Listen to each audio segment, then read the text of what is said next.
Hey, what's up guys? It's Ryan with Revolution Performance, coming to you with another video today to demonstrate myofascial cupping. So cupping got really popular after Michael Phelps had those marks on his back at the Olympics many years ago. Ever since then, the internet's kind of ran with that, and it's become a lot more popular. It's also a very effective treatment technique in physical therapy. I find it real helpful on the upper trap muscle as well as a few other locations. So I'm going to demonstrate on the upper trap today. We have our volunteer here.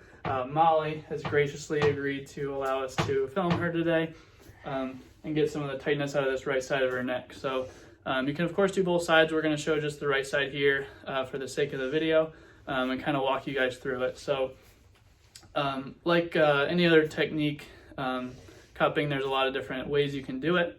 One of my favorite, and the one I'm going to show here, is moving the cup with a little bit of emollient or lotion. That kind of reduces the marks that you get from the cupping because it's not in a static position. The marks aren't a bad thing. It is part of the science behind why the cups work, but a lot of people are adverse to that. So a lot of times when I'm cupping someone for the first time, I'll go with that. It's also a little bit more comfortable as well and feels pretty good, especially on the upper trap, where, like I mentioned, a lot of people carry their, stress and tightness. So we'll start to put a little bit of emollient on here so the cup glides nicely. You can go all the way up to the neck, wherever you're trying to treat. And the cool thing with the cup is a lot of manual therapy techniques. They're all based in compression. So, think massage, foam rollers, instrument assisted work. It's all based in compression.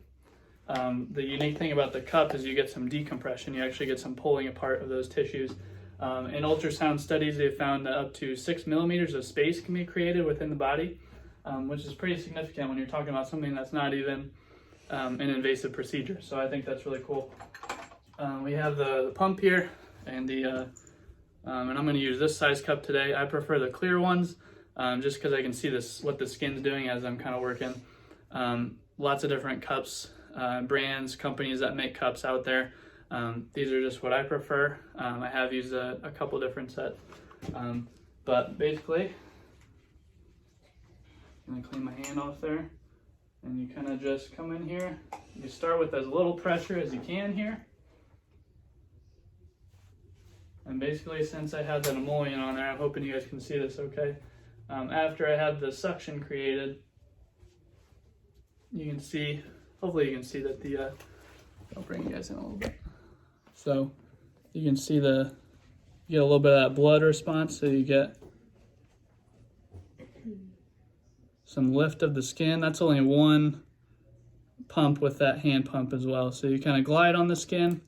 Oh yeah, nice spot in there. So it's usually around there. And with the cup, especially the first couple times you're gliding it around, you can really kind of feel the restrictions in tissue. So like I said, a lot of different kinds of techniques and ways we can use this. But this is one of my favorite and one I wanted to show you guys today. So thanks guys, and stay tuned for more videos.